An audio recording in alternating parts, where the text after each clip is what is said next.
kaum muslimin rahimani wa rahimakumullah. Diriwayatkan oleh Ibn Abi Asim dalam As-Sunnahnya, dalam bab ma dzukira 'anin Nabi sallallahu alaihi wasallam fi amrihi bi ikrami sultan. Apa yang diriwayatkan dari Nabi tentang perintah untuk menjaga kewibawaan penguasa. Abu Dzar Al-Ghifari radhiyallahu taala anhu, ketika beliau di Rabdah, di tempat kampung kecil jauh dari Madinah, jauh dari Syam, tiba-tiba datanglah para pemberontak dari Irak, dari negeri Kufah, dan berkata, ya Abu Dzar, qad balaghana alladhi suni'a bik. Wahai Abu Dzar, kami mendengar apa yang mereka perlakukan kepadamu. Maksudnya para penguasa. Waktu itu adalah sahabat yang mulia Khalifatul Rashid Utsman bin Affan, dan gubernurnya di Syam Muawiyah radhiyallahu taala anhu. Karena berkata kepada Abu Dzar, kalau engkau berpendapat seperti itu, engkau enggak bisa bermasyarakat. Maka Abu Dzar mengatakan, kalau gitu aku akan pergi ke Syam.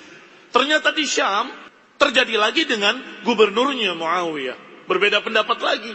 Dan dikatakan dengan kalimat yang sama, kalau engkau berpendapat seperti itu, enggak bisa engkau bermasyarakat. Maka Abu Dzar berkata, kalau gitu aku akan pergi ke Rabzah.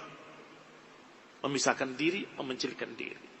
Kaum Khawarij mengira bahwa Abu Dzar berjalan dengan emosi, dengan kemarahan. Kita datangnya Abu Dzar. Ya Abu Dzar, iqid liwa'an, pasang bendera perlawanan. Kami semua jadi tentaranya. Kami akan mengikuti engkau memerangi mereka ini. Kami dengar mereka mengusirmu. Kami dengar mereka mengusir engkau dari Madinah dan dari Syam. Apa jawaban Abu Dzar radhiyallahu taala anhu? Mahlan ahlal Islam. Mahlan ahlal Islam. Tenanglah wahai kaum muslimin. Fa inni sami'tu Rasulullah SAW. Karena aku mendengar Rasulullah sallallahu alaihi wa ala alihi wasallam bersabda, sayakunu ba'di sultanan fa'izzuhu.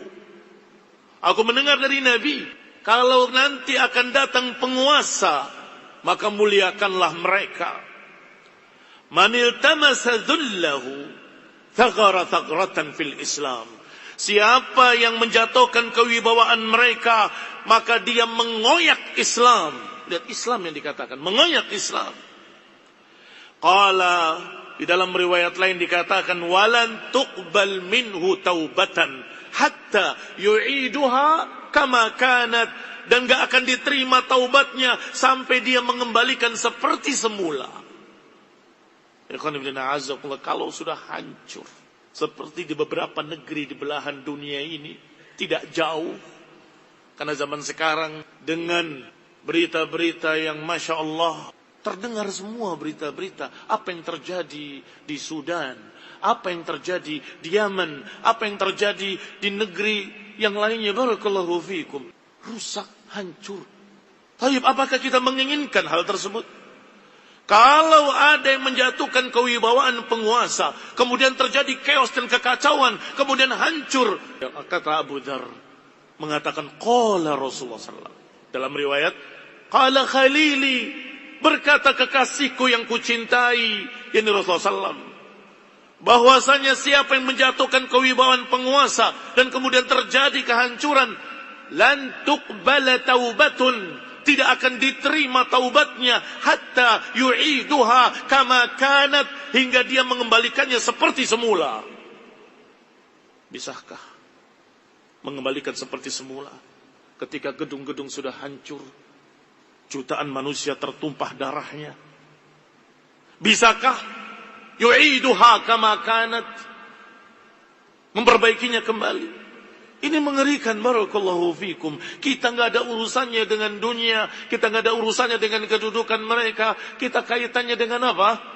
Dengan Rasulullah SAW yang memerintahkan kita untuk sabar terhadap penguasa, mentaati kebaikan-kebaikan, mentaati sesuatu yang hikmah, mentaati perkara-perkara yang tidak melanggar syariat Allah.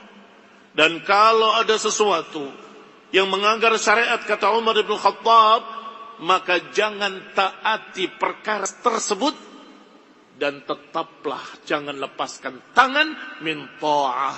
Jangan lepaskan tangan minta, artinya tetaplah engkau menjadi rakyat yang mentaati pada perkara-perkara lain.